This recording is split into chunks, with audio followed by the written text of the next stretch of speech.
আল্লাহ তাআলা মুমিনদেরকে লক্ষ্য করেই বলছেন 139 নম্বর আয়াতে কারিমা সূরা আলে ইমরান। আল্লাহ তাআলা বলেছেন, ওয়ালা তাহিনু ওয়ালা তাহজানু ওয়া আনতুমুল আ'লাউন ইন কুনতুম মুমিনিন। তোমরা যদি একটা কোয়ালিটি অর্জন করতে পারো, অনেক কিছু অর্জনের দরকার নাই, একটা জিনিস যদি অর্জন করতে পারো পিওর এবং পরিপূর্ণতার সাথে, তাহলে আল্লাহ পাক বলেন বিজয় তোমাদের হবেই হবে, বিজয় তোমাদের হবেই হবে। এই আয়াতে কারিমার তাফসিরে তাওজিহুল কোরআনেও লিখেছে, তাওজিহুল কোরআন মানে সবচাইতে সংক্ষিপ্ত তফসির। এর চাইতে সংক্ষিপ্ত তফসির খুঁজে পাওয়া বড় কঠিন আছে। বর্তমান পৃথিবীর বড় আলমী ইসলামিক স্কলার আল্লামা মুফতি তকি উসমানী হাফিজাহুল্লাহ উনি লিখেছেন যে মূলত আমরা প্রত্যেকেই জানি ইসলামের শুরু যুগে অনেক যুদ্ধ হয়েছে এবং যুদ্ধের ভিতরে ইউকাতিলুনা ফি সাবিলিল্লাহি ফায়াকতুলুনা ওয়া ইউকতালুন, আল্লাহ পাক আগেই বলেছেন যুদ্ধে গেলে মুমিন মারবে মরবে, মুমিন মারবে মরবে। এমন না যে যুদ্ধ গেলাম শুধু জয়ী হয়ে আসব, এমনটি না, মারবে এবং মরবে। তবে মুমিন যে সে যদি মারে তাও লাভ, সে যদি মরে তাও লাভ। সুবহানাল্লাহ বললেন না? তাবিবানা ওয়া তাবিবা কুলুবিনা ওয়া আউলানা ওয়া মাওলানা মুহাম্মাদান আবদুহু ওয়া রাসূলুহু الذي أرسله بالحق إلى الخلق بشيرا ونذيرا وداعيا إلى الله بإذنه وسراجا وقمرا منيرا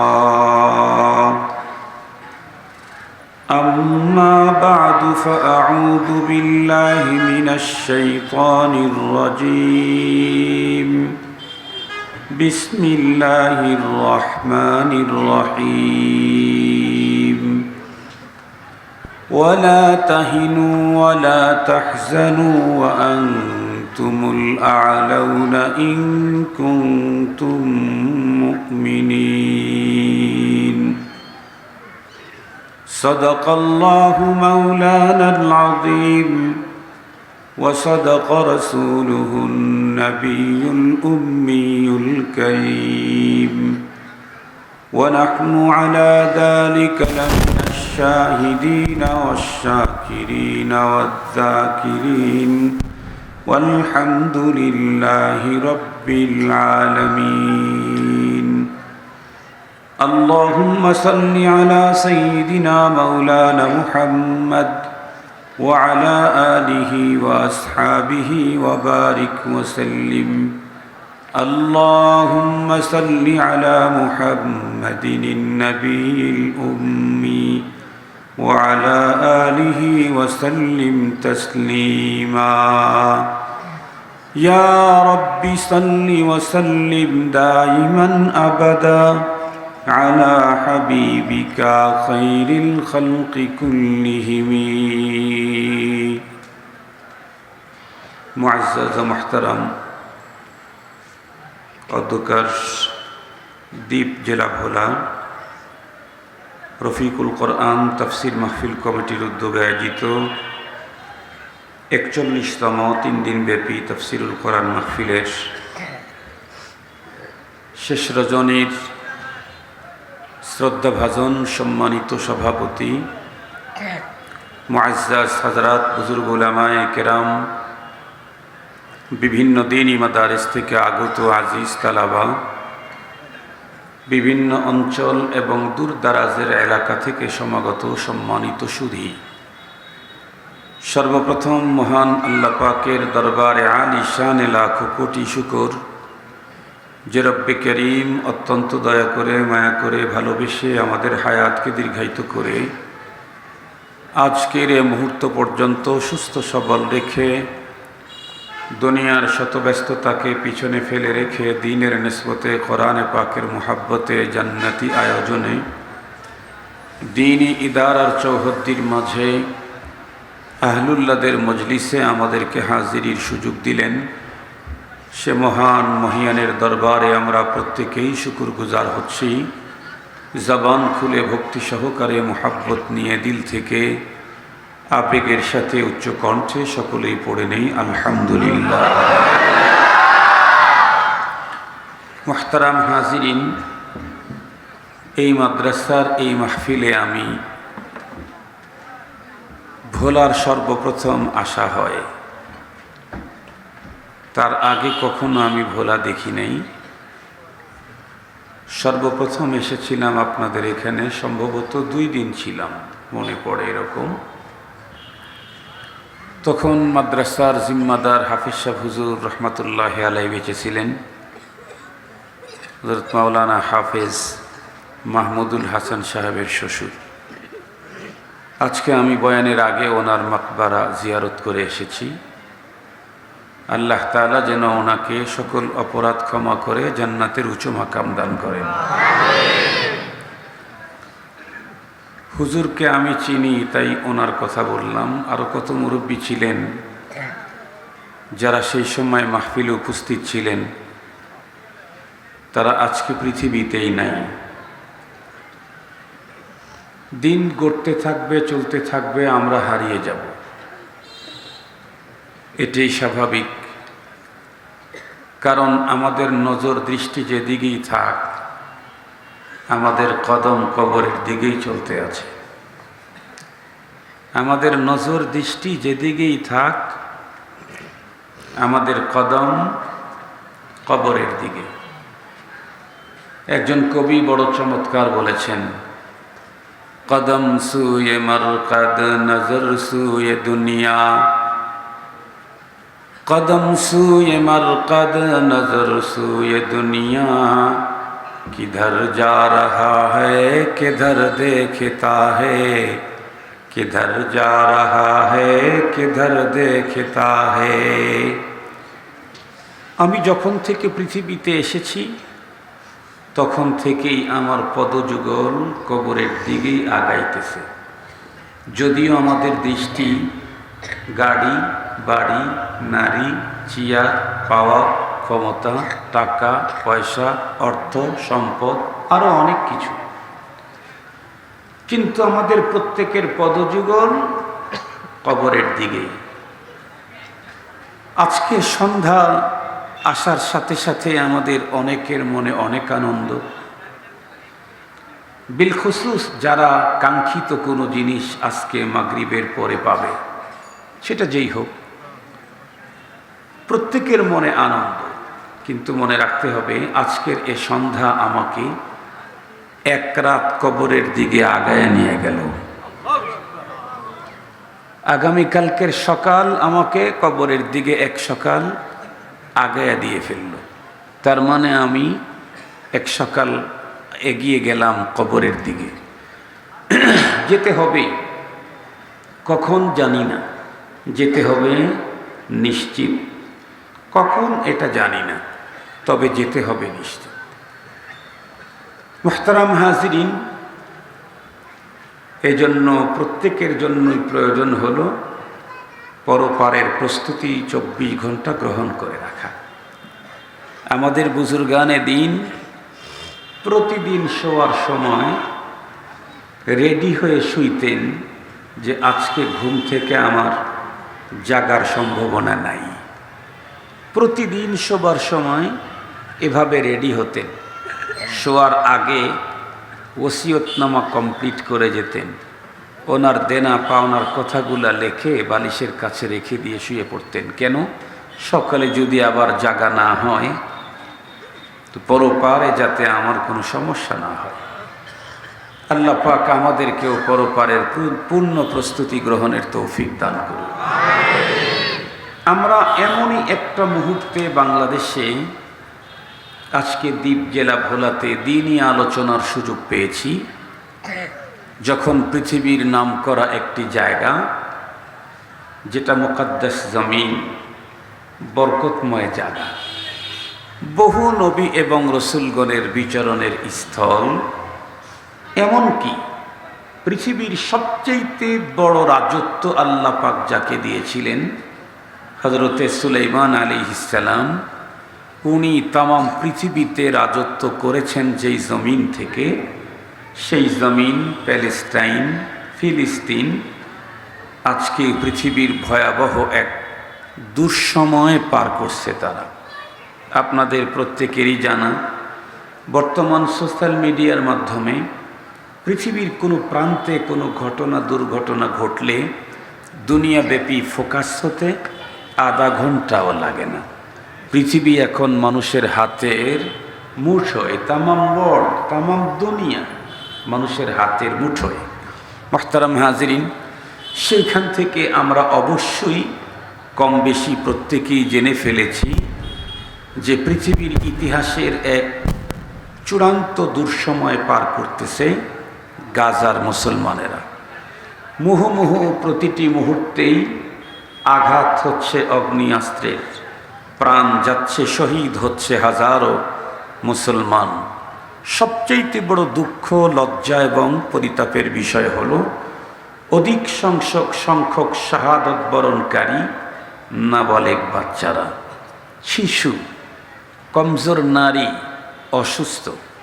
এমনকি তারা তো হাসপাতালকে টার্গেট করে আক্রমণ করে হাজার হাজার মানুষকে নিমিষেই শহীদ করে ফেলেছে।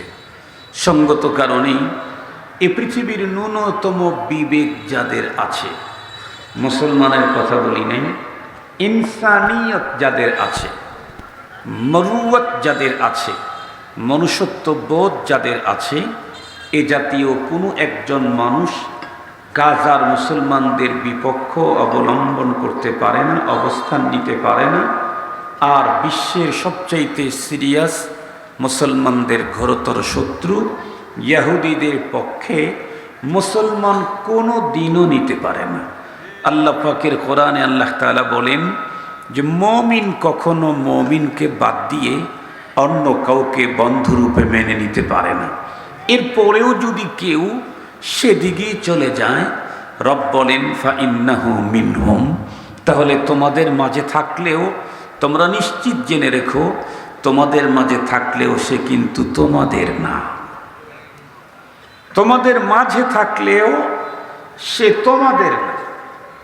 দুঃখের সাথে বলতে হয়, তামাম দুনিয়ার ইনসানিয়তওয়ালা মানুষগুলি যখন গাজার মজলুমদের পক্ষ নিয়েছে, সেই মুহূর্তেও যখন এদেশের গভর্নমেন্ট পর্যন্ত মুসলমানদের পক্ষ নিয়েছে, সেই মুহূর্তেও বাংলাদেশের কিছু মানুষ গাজা কেন ইসরায়েলের উপরে আক্রমণ করল এই জাতীয় প্রশ্ন তুলেছে। মূলত আল্লাহ যা করে মঙ্গলের জন্য করে, এই জাতীয় প্রশ্ন যারা উত্থাপন করেছে তাদের ব্যাপারে কোরআনে পাকের চূড়ান্ত ফয়সালাই ফয়সালা, ওয়ামান ইয়াতাওয়াল্লাহু মিনকুম ফাইন্নাহু মিনহুম। এমতো অবস্থাতেও যদি কেউ গাজার মুসলমানদের পক্ষ অবলম্বন না করে ইসরায়েলের পক্ষ অবলম্বন করে, তাহলে আমার দেশে থাকলেও, আমার মসজিদে থাকলেও, আমার মাদ্রাসায় থাকলেও, আমার সাথে মিশে থাকলেও সে আমার না, সে হলো তাদের। সে আমার না, সে, কথা বলেন, আমি বলেছি নাকি আল্লাহ বলেছেন? মুহতারাম হাজিরিন, তো আজকে পৃথিবীর প্রান্তে প্রান্তেই মুসলমানদের অনেক দুঃখ দুর্দশা। শহীদ হচ্ছে মুসলমান, নির্যাতিত হচ্ছে মুসলমান, পঙ্গু হচ্ছে প্রতিদিন ডজন ডজন শত শত মুসলমান, প্রাণ হারাচ্ছে মুসলমান, হাজারো নির্যাতনের শিকার মুসলমান। তাহলে কি মুসলমান আজীবন নির্যাতনই থেকে যাবে, নাকি মুসলমানদের বিজয়ের কোনো সম্ভাবনা আছে? যদি থেকে থাকে তাহলে কখন সে বিজয়, কোন পথে সে বিজয়, এই বিষয়টাই আজকে আপনাদের খেদমতে আল্লাহ পাকের কোরআন থেকে পেশ করব। এ কারণে সূরা আলে ইমরানের 139 নম্বর আয়াতে কারিমা তেলাওয়াত করেছি। 139 নম্বর আয়াতে কারিমা সূরা আলে ইমরান আল্লাহ তাআলা বলেছেন ওয়ালা তাহিনু ওয়ালা তাহজানু ওয়া আনতুমুল আ'লাউন ইন কুনতুম মুমিনিন। আল্লাহ তাআলা মুমিনদেরকে লক্ষ্য করে বলছেন, তোমরা যদি একটা কোয়ালিটি অর্জন করতে পারো, অনেক কিছু অর্জনের দরকার নাই, একটা জিনিস যদি অর্জন করতে পারো পিওর এবং পরিপূর্ণতার সাথে, তাহলে আল্লাহ পাক বলেন বিজয় তোমাদের হবেই হবে, বিজয় তোমাদের হবেই হবে। এই আয়াতে কারিমার তাফসিরে তাওজিহুল কোরআনেও লিখেছে, তাওজিহুল কোরআন মানে সবচাইতে সংক্ষিপ্ত তফসির। এর চাইতে সংক্ষিপ্ত তফসির খুঁজে পাওয়া বড় কঠিন আছে। বর্তমান পৃথিবীর বড় আলমী ইসলামিক স্কলার আল্লামা মুফতি তকি উসমানী হাফিজাহুল্লাহ উনি লিখেছেন যে মূলত আমরা প্রত্যেকেই জানি ইসলামের শুরু যুগে অনেক যুদ্ধ হয়েছে এবং যুদ্ধের ভিতরে ইউকাতিলুনা ফি সাবিলিল্লাহি ফায়াকতুলুনা ওয়া ইউকতালুন, আল্লাহ পাক আগেই বলেছেন যুদ্ধে গেলে মুমিন মারবে মরবে, মুমিন মারবে মরবে। এমন না যে যুদ্ধ গেলাম শুধু জয়ী হয়ে আসব, এমনটি না, মারবে এবং মরবে। তবে মুমিন যে সে যদি মারে তাও লাভ, সে যদি মরে তাও লাভ। সুবহানাল্লাহ বললেন না কিছু? মুমিন যদি মারে তাও লাভ, সে যদি মরে তাও লাভ। কেমনে লাভ? খুব ভালো করে বুঝবেন। কোনো মুমিনের হাতে ইসলাম বিরোধী কেউ মারা গেলে যে মরল সে সুজা জাহান্নাম, যে মরল সে সুজা জাহান্নাম। আর যিনি মারলেন উনি আল্লাহর এক দুশমনকে খতম করার কারণে আল্লাহ পাকের কাছে তার জন্য স্পেশাল উপঢৌকন আছে। আর উনি যদি আল্লাহর দুশমনের সাথে মোকাবেলা করতে গিয়ে উনি মরে যান, তাহলে তো আল্লাহ পাকের কোরআনে আল্লাহ তাআলা সিরিয়াস কথা বলেছেন। আল্লাহ তাআলা বলেন ওয়ালা তাহসাবান্নাল্লাযীনা কুতিলু ফী সাবিলিল্লাহি আমওয়াতা। আমার উস্তাদ শেখুল হাদিস আল্লামা আজিজুল হক রহমাতুল্লাহ আলাইহি বলতেন, আল্লাহর রাস্তায় আল্লাহর দ্বীনের হেফাজতের জন্য যারা যুদ্ধ করতে গিয়ে মরে গেল, তোমরা তাদেরকে মৃত্যু বলে ধারণা করা জায়েজই নাই।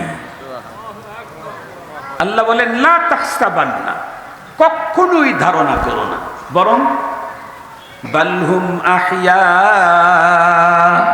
ইনদা রাব্বিহিম ইউরযাকুন। তারা প্রত্যেকে জীবিত আর মালিকের পক্ষ থেকে প্রতিনিয়ত তাদেরকে শিডিউল অনুযায়ী খাবার সরবরাহ করা হচ্ছে। তাফসীর বললাম না কোরআনের তরজমা বললাম?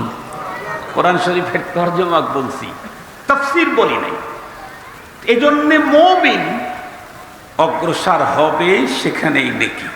কোরআনে পাকে আছে ওয়ালা ইয়াতাউনা মাউতিআন ইয়াগীদুল কুফার। মুমিন যদি ইসলামের পক্ষে কাফেরকে পৃথিবী থেকে নিশ্চিহ্ন করার জন্য এক কদমও উঠায়, এক কদম, আর বেশি উঠাইতে পারে নাই, এক কদম উঠাইছে বলে এখানেও তার পাওনা আছে। এক কদম জমিনে ফেলেছে, এখানেও তার পাওনা আছে। এই জন্য মুমিনের জীবনে কোনো ব্যর্থতা নাই, ব্যর্থতার অপশনই নাই। প্রকৃত মুমিন যে, তার জীবনে ব্যর্থতা নাই। আমি তো আজকে না কালকে কোনো এক সময় বলেছি, যারে ভাই আমরা তো পৃথিবীতে এসেছি পৃথিবীতে থাকার জন্য না, এসেছি হলো জান্নাত জিতার জন্য। যেমন আমাদের দেশে বিদেশ থেকে মাঝে মাঝে খেলোয়াড়েরা আসে না, আসে না? তারা এদেশে খেলোয়াড়েরা আসে কি এদেশে থাকার জন্য? ট্রফি জেতার জন্য আসে। কি জেতার জন্য আসে? ট্রফি জেতার জন্য আসে। তাদেরকে যতই উন্নত মানের এসি রুমে উন্নত খাবারের ব্যবস্থা করুক, আমেরিকা থেকে, ব্রিটেন থেকে, জার্মান থেকে, ওই যে আরো কোন কোন রাষ্ট্রের খেলোয়াড়রা ভালো খেলে, এদেরকে যত উন্নত ব্যবস্থাই এদেশে করুক না কেন, তারা কি থাকবে না চলে যাবে? এসেছে কিসের জন্য? ট্রফি জেতার জন্য। তবে ট্রফি এসি রুমের ভিতরে বসে বসে খানা খাইলে ট্রফি জেতা যায় না, ট্রফি জিততে চাইলে খেলার ময়দানে মাঠে কথা বলেন ঝাঁপিয়ে পড়তে হয়, সেখানে যুদ্ধ করা লাগে, জিতা লাগে, জীবনকে বাজি রেখে পথ চলতে হয়, তাহলে ট্রফি জিতা যায়। আমিও পৃথিবীতে এসেছি জান্নাত জিতার জন্য, থাকার জন্য নয়। পৃথিবীর প্রতিটি মানুষ পৃথিবীতে এসেছি আল্লাহ পাকের জান্নাত জিতার জন্য। তবে জান্নাত জিততে চাইলে ঘরের ভিতরে শুধু মজায় মজায় খানা খেয়ে জান্নাত জিতা যায় না। ট্রফি জিততে যেমন খেলার ময়দানে অবতীর্ণ হতে হয়, জান্নাত জিততে চাইলে প্রয়োজনে আল্লাহর দ্বীন রক্ষার জিহাদের ময়দানে অবতীর্ণ হতে হয়। সেখানে গিয়ে আমি ওই ময়দানে ঢুকলে আমি জান্নাত জিতে যাব। দুনিয়ার খেলোয়াড়রা খেলার ফিল্ডে ঢুকলেই কিন্তু ট্রফি পায় না, কিন্তু মুমিন যদি দ্বীন রক্ষার জিহাদের ময়দানে ঢুকলেই জান্নাত, ঢুকলেই সে যদি জয়ী হয় তাও জান্নাত। প্রত্যেকেই জানি পৃথিবীর মাত্র 3টা মসজিদ এমন আছে যেই মসজিদকে উপলক্ষ করেই সফর করতে হয়, করা যায় না, করতে হয়। এই 3 মসজিদকে উপলক্ষ করে সফর করার অনেক ফজিলত বর্ণনা করা হয়েছে। তার মধ্যে প্রথমটা মসজিদে হারাম, দ্বিতীয়টা মসজিদে নববী, তৃতীয়টা বাইতুল মাকদিস। আপনারা বলেন, আমি যদি আপনাদের 3 জনকে দাওয়াত করলাম, আমি আপনাদের 3 জনের থাকা খাওয়ার ব্যবস্থা করব না? কথা বলেন না কেন? আমি যতদূর বলি হই, দাওয়াত যেহেতু করেছি থাকা খাওয়ার ব্যবস্থা করবই আমি। আল্লাহ যেহেতু নবীদের এ দোয়া কবুল করেছেন, পৃথিবীর প্রান্ত প্রান্ত থেকে মানুষ বাইতুল মাকদিসকে লক্ষ্য করেও যাবে, আর সেখানে 2-4 রাকাত সালাত আদায় করলে জীবনের সব গুনাহ ক্ষমা করে দেওয়া হবে। এই জাতীয় যে আবেদন নবীদের আবেদন তো আল্লাহ পাকের কথা। নবীগণ বলেন, বলান কে? একটু জোরে বলেন না। নবীগণ বলেন, কিন্তু বলান কে? আল্লাহ। সঙ্গত কারণে নবীদেরকে দিয়ে আল্লাহ পাক দাওয়াত দিয়া রাখবেন, আর সেই ঘরটা যুগ যুগ ধরে অন্যদের হাতে দখল হয়ে থাকবে, তা কখনোই হতে পারে না। এজন্য গাজার মুসলিম গুটি কয়েক হলে কি হবে? গাজার মুসলিম গুটি কয়েক নিরস্ত্র হলে কি হবে? কিন্তু এদের সাথে আছে মহান মালিকের মদদ, আছে, থাকবেই। এদের দিয়েই বাইতুল মুকাদ্দাসকে মুক্ত করে তামাম পৃথিবীর মুসলমানদের গুনাহ মাপের সুবর্ণ সুযোগের ব্যবস্থা করে দিবেন আসমান জমিনের মালিক আল্লাহ। তবে মুহতারাম, বিজয় আমাদের আসবে, এর জন্য অনেক কিছু দরকার নাই। ওরা যত অস্ত্র তৈরি করবে, যত প্রযুক্তি তৈরি করবে, আমাকেও সেই প্রযুক্তিতে যেতেই হবে না। আমি চেষ্টা করব, যতটুকুন পারবো। তবে একটা জিনিস আমাকে লাগবেই, প্রযুক্তিতে ওরা যত উন্নত হবে, ঈমানে আমাকে তত উন্নত হতে হবে। অনেক প্রযুক্তির প্রয়োজন নাই, একটা জিনিস দরকার আছে। আল্লাহ পাক বলেন, ওয়ালা তাহিনু ওয়ালা তাহজানু ওয়া আনতুমুল আ'লাউন। আসলে মূলত এই আয়াতে কারিমাটা নাজিল হয়েছে, আমরা প্রত্যেকেই জানি, উহুদের যুদ্ধে, বদরের যুদ্ধে মুসলমানদের অবস্থা কি ছিল আপনারা জানেন তো অবশ্যই। মুহতারাম হাজরিন, একটা পর্যায়ে তো মুসলমান প্রাথমিক পর্যায়ে বিজয় হওয়ার পরে পরবর্তীতে রাসূল করিম সাল্লাল্লাহু আলাইহি ওয়াসাল্লামের একটা নির্দেশনা, উহুদের যুদ্ধে এই ভুল বোঝার কারণে হযরত আব্দুল্লাহ ইবনে জুবাইর রাদিয়াল্লাহু তাআলা আনহুকে দিয়ে 50 জনের এক তীরন্দাজ বাহিনীকে পশ্চাৎপথ থেকে আক্রমণ করতে পারে মতো একটা জায়গায় দাঁড় করাইয়া দিয়েছিলেন। ইতিহাস আপনাদের জানা আছে, এই জন্য আমি এটা পুরাটা বলতে চাচ্ছি না।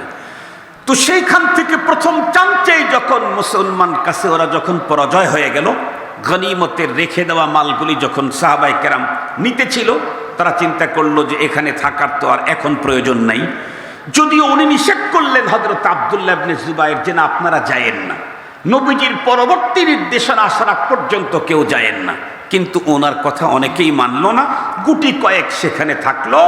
এই চান্সে কাফেরেরা দেখলো যে এখন তো বেশি লোক নাই, এর আক্রমণ করলো। যারা ওখানে ছিলেন তারা জীবন বাজি রেখে যুদ্ধ করলেন, কিন্তু সবগুলি শহীদ হয়ে গেল। ওদের পরবর্তীতে আচমকা আক্রমণে এক পর্যায়ে ছত্রভঙ্গ হয়ে গেল। লম্বা কথা। এরপরে আল্লাহ পাক আবারও মুসলমানদেরকে দ্বিতীয়বার ওই ময়দানেই বিজয় দান করলেন। দান করার পরে আল্লাহ পাক মুসলমানদেরকে জানায় দিলেন যে আসলে বিজয় তোমাদের জন্যই, তবে থাকতে হবে একটা জিনিস। বিজয় তোমাদের জন্যই পৃথিবীতে, তবে থাকতে হবে একটা জিনিস, সেটা হলো ওয়া আনতুমুল আলাউনা ইন কুনতুম মুমিনিন। তুমি যদি শুধু মুমিন হতে পারো, নাম্বার 1 মুমিন, পিওর মুমিন, তাহলে বিজয় তোমার কদম চুমবেই চুমবে। মুহতারাম হাজিরিন, আমাদের তো অনেক কিছু অর্জন হলেও মূল পুঁজি দিন দিন হারায়া যাচ্ছে। ঠিক বললাম না ঠিক বললাম? আমাদের অনেক কিছু এখন অর্জন হলেও মূল পুঁজি ঈমান, এই ঈমান আমাদের থেকে হারায়া যাচ্ছে। মুহতারাম হাজিরিন, আমলে অনেকটাই আগানো আছি, পোশাক পরিচ্ছেদে অনেকটা ভালো আছি, প্রযুক্তিতে অনেকটাই আগানো আছি, অস্ত্র শস্ত্রে অনেকটাই অ্যাডভান্স আছি। সব দিক থেকে কথায় তো এত পাকা, আমাদের এক একজনের কথা শুনলে মনে হয় অতীতের মনীষীরা ফেল। বর্তমান সময়ের ছোট্ট বাচ্চারা যে দামি কথা বলে, কথায় আমরা বড় পাকা, কিন্তু কাজে আমরা সিরিয়াস কাঁচা। মুহতারাম হাজিরিন, তথ্য প্রযুক্তিতে আগানো, শিক্ষা দীক্ষাতে আগানো, অস্ত্র শস্ত্রে আগানো, সব দিক থেকে আগানো থাকলেও মূল জায়গাতে আমরা অনেক পিছিয়ে আছি। সেটা হলো আমাদের ঈমানের অবস্থা বড়। কথা বলেন না কেন? আমাদের ঈমানের অবস্থা বড়। ঈমানের অবস্থা যে বড় জটিল, এটা বুঝবার জন্য সারা রাত আপনাদেরকে মিসাল দিতে হবে না। একটা মিসাল দিলে বুঝবেন। আপনাদের অঞ্চলে হয়তো নাই, আমাদের অঞ্চলে আছে। কি অনেক সময় দেখা যায় হুজুর বয়ান করতেছেন মসজিদের ভিতরে অথবা ওয়াজ মাহফিলে, হুজুর কথা বলতেছেন কোরআন শরীফ দিয়ে, হুজুর কথা বলতেছেন হাদিস শরীফ দিয়ে, কথা বলতেছেন সুদের বিরুদ্ধে। সাথে সাথে সুদখোর মুসল্লি থাকলে সে দাঁড়ায়া যায়, যদি তার পাওয়ার থাকে সে দাঁড়ায়া যায়, বলে হুজুর এই বক্তব্যটা বন্ধ করেন। তাহলে আপনি বলুন তো দেখি, সুদের বিরুদ্ধে কথা বলতেছে, সুদের বিপক্ষে, উনি কি ওনার কথা বলতেছেন না কোরআনের? আর একটু জোরে বলেন। তো কোরআনের কথা বলার পরেও মসজিদের মুসল্লি দ্বারা বলে এটা বন্ধ করেন, তাহলে বলুন তো দেখি, মসজিদে আসছে নামাজি বটে কিন্তু ঈমানদার? আর একটু জোরে বলেন। ঈমানদার না। এই জন্যই তো আমাদের বিশ্বনবীজি বলেছেন, কিয়ামতের আগে অবস্থা এতটাই বেগতিক হবে, পুরা মসজিদ থাকবে ভরপুর মুসল্লিদের দ্বারায়, কিন্তু খুঁজতে গেলে একজন ঈমানদার মুসল্লি খুঁজে পাওয়া যাবে না। দিন যত গড়তেছে, বলুন তো দেখি এই পার্সেন্টেজ, এই অবস্থানের দিকে মানুষ যাচ্ছে কিনা? খুব ভালো করে বুঝবেন কথাগুলি মুসলমান ভাইরা আমার। এই জন্য ঈমান কাকে বলে, ঈমান কি জিনিস, ঈমান কোথায় শেখানো হয়, এই কথাটা আপনাদের খেদমতে বলেই বিদায় নেব। একদম সহজ ভাষায় ঈমানের সংজ্ঞা বলি। আল্লাহ পাক আমাদেরকে বলেছেন, ওয়ালা তাহিনু ওয়ালা তাহজানু ওয়া আনতুমুল আলাউন। তোমরা ভয় পেও না, হীনমন্যতা হইও না, পেরেশানি হইও না, হীনবল হইও না, তোমরাই বিজয়ী হবে। শর্ত হলো একটা, সেটা হলো কি হতে হবে? আর একটু বলেন, কি হতে হবে? পিওর ঈমানদার, খাঁটি ঈমানদার, 1 নম্বরের ঈমানদার হতে হবে। এখন জানতে হবে, বুঝতে হবে ঈমান কি জিনিস। হুজুর আমি তো 5 ওয়াক্ত সালাত আদায় করি, আমি কি মুমিন না? আমাদের দেশের অনেক মানুষই তো বলে, আমরা মাদ্রাসায় টাকা দেই, আমরা কি মুমিন না? আমরা মসজিদ তৈরি করে দেই, আমরা কি মুমিন না? আমরা ইতিমখানা বানাই, আমরা কি মুমিন না? আমরা হুজুরদেরকে সম্মান করি, ডেকে নিয়ে এসে দাওয়াত খাওয়াই, হাদিয়া দিই, আমরা কি মুমিন না? এই কথাটা বর্তমান সমাজের ভিতরে বেশি শোনা যায়। এই জন্যে খুব ভালো করে মনে রাখবেন, ঈমানের এমনই একটা সংজ্ঞা বলবো, এক সংজ্ঞাতে ঈমান আর বেঈমান বোঝা বড় সহজ হয়ে যাবে। মুসলমান ভাইরা আমার, ঈমান হলো জানার পরে মানার নাম হলো ঈমান। এখন কি জানার পরে কি মানার নাম ঈমান?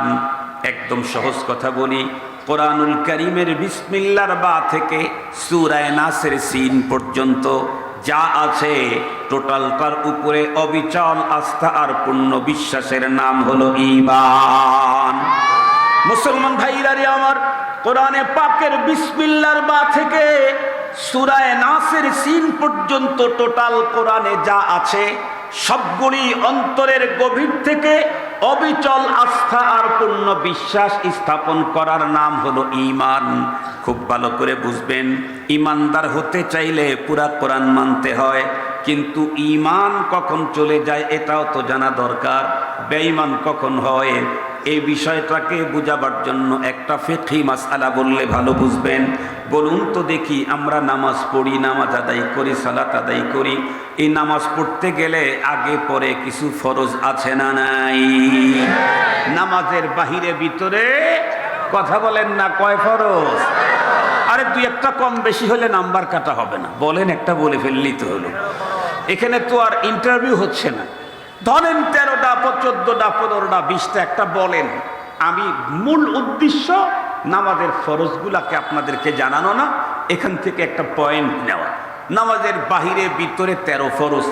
13 ফরজের একটা হলো কাপড় পাক। ভালো করে বুঝবেন, কাপড় পাক হওয়া ফরজ না পরিষ্কার হওয়া ফরজ? মাশাআল্লাহ, এখানে খুব ভালো বুঝেছেন। আমাদের দেশে জায়গায় জায়গায় হাদিস লেখা আছে, বাংলা হাদিস কি পরিষ্কার পরিচ্ছন্নতা ঈমানের অঙ্গ। ডাহা মিথ্যা কথা। এটা কি বলেন? ডাহা মিথ্যা কথা। পরিষ্কার পরিচ্ছন্নতা ঈমানের অঙ্গ না। আত-তুহুর শাত্রুল ঈমান, পবিত্রতা হলো ঈমানের অঙ্গ। পবিত্রতা ঈমানের অঙ্গ।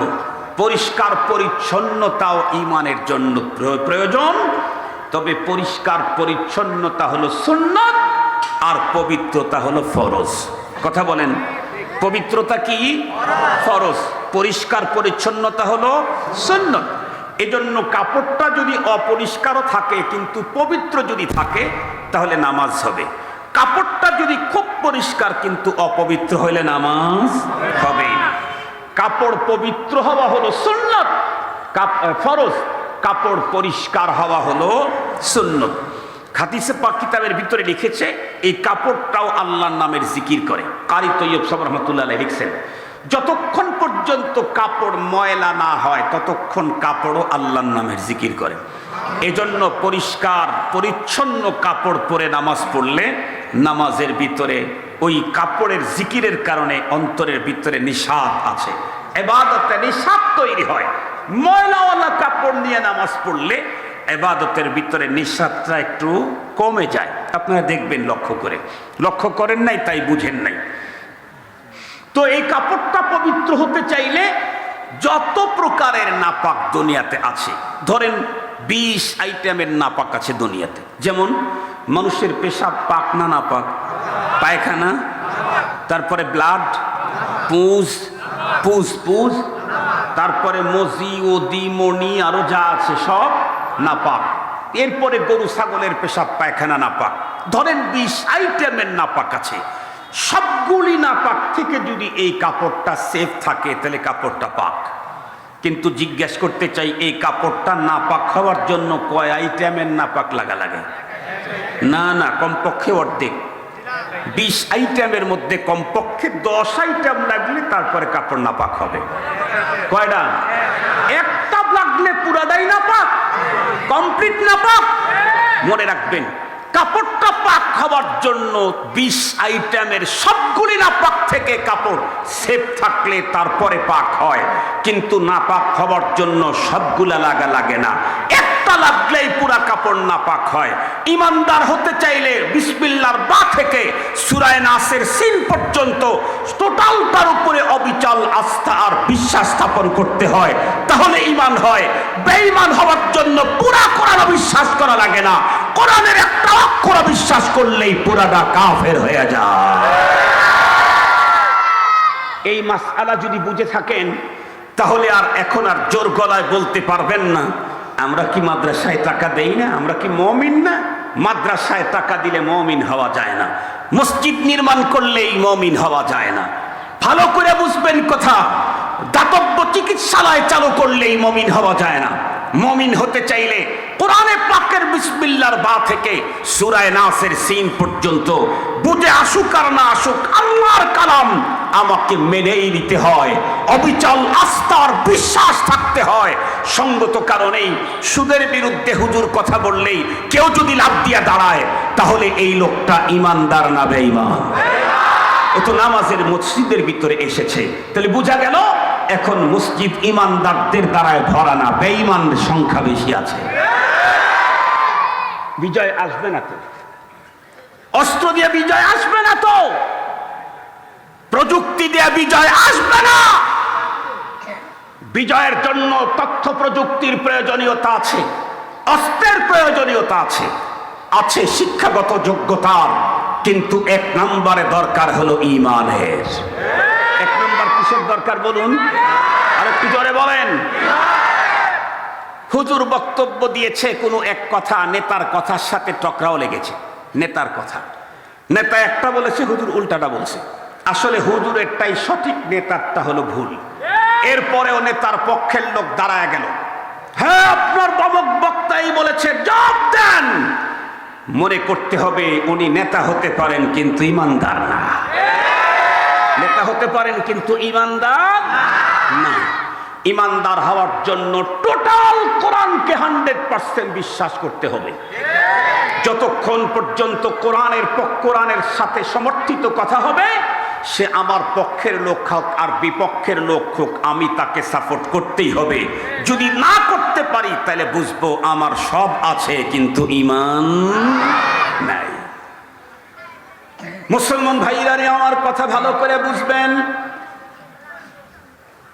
আমার দেশের অনেক লোকই তো বিভিন্ন সময়ে বলে দেশের জন্য আর এ দেশের মানুষের জন্য মোল্লারা কি করেছে, মোল্লারা দেশকে কি দিয়েছে। এই জাতীয় কথা আমরা অনেক সময় টকশোতে, অনেক শোতে শুনতে পাই, কিন্তু আমি গর্ব করে চ্যালেঞ্জ করে বলতে পারি, মোল্লারা মুমিনদেরকে এমন বস্তু দিয়েছে যা দুনিয়ার কেউ কোনোদিন দিতে পারে না। খুব ভালো করে বুঝবেন মুসলমান, দুনিয়ার বিজয়ের জন্য যেমন ঈমান দরকার, পরপরের সুখ শান্তির জন্যও ঈমান দরকার। এখনই যদি আমার মরণ হয়, আমাকে আমার লোকজন বন্ধুরা আমার জীবনের শেষ গোসল করে কাফন পরায় যখন আমাকে কবরে রেখে দিবে, সহিহ হাদিসের বর্ণনায় এসেছে প্রথম একজন মানুষ 3 মুঠ মাটি, মিনহা খালাকনাকুম ওয়া ফিহা নুঈদুকুম ওয়া মিনহা নুখরিজুকুম তারাতান উখরা বলে 3 মুঠ মাটি আমার বুকের উপরে দিয়ে বিশেষ কোনো প্রয়োজনের কারণে অল্প সময়ের ভিতরে কবরস্থান ত্যাগ করে চলে এলো। 40 কদম পিছনে আসার সঙ্গে সঙ্গে আতাহু মালাকানে আসওয়াদানে আজরাকার জাকান। হাদিসে পাকের ভিতরে পয়গম্বর কি বলেছেন? 2 জন ফেরেশতা তখন এসে কবরের ভিতরে হাজির হয়ে যায়, অথচ ওই লোকের আপনজন এখনো পর্যন্ত তার কবরের উপরে দাঁড়িয়ে দাঁড়িয়ে মাটি দিচ্ছে। কেউ বা মাটিগুলাকে বন্ধুরা আমার সমতল করতে আছে, সিস্টেম ডিজাইন করতে আছে, এখনো পর্যন্ত আপনজন তার কবরের উপরে আছে। ভিতরে 2 জন ফেরেশতা রব্বে কারীমের পক্ষ থেকে এসে হাজির হয়ে গেল। কবরের ভিতরে ঢুকেই মৃত ব্যক্তিকে বন্ধুরা আমার টেনে উঠে বসাইল। এরপরে জিজ্ঞাসা করে, মার রাব্বুকা মা দীনুকা মান হাদার রাজুলুল্লাযী বুইতা ফীকুম। জিজ্ঞাসা করে, আপনারা তো জানেন, সহজে বুঝবেন, আমার দেশের কোনো একজন মানুষ যদি এখন আমার দেশের এরিয়া পার হয়ে ইন্ডিয়ার কাঁটাতারের বেড়া পার হয়, সঙ্গে সঙ্গে ওই জায়গাতে ইন্ডিয়ার লোকেরা আমাদের বন্ধুরা আমার ভিসা চেক করবে কিনা? আমার দেশে যতক্ষণ আছি কেউ হয়তো ভিসা যাবে না। যেই কাঁটাতারের বেড়া পার হব তাদের সাথে আমাদের কত সম্পর্ক, স্বামী স্ত্রীর মতো, ভাই ভাইয়ের মতো, বাবা ছেলের মতো। ধরে নেন না একটা হোক, ধরে নেন যে এত সম্পর্ক, ভাই ভাইয়ের মতো, স্বামী স্ত্রীর মতো, মামা ভাগ্নের মতো, চাচা ভাতিজার মতো, ধরেন এত ভালো সম্পর্ক। এরপরেও ওই পারে গেলে কাগজ দেখতে যাবে না? যাবে না?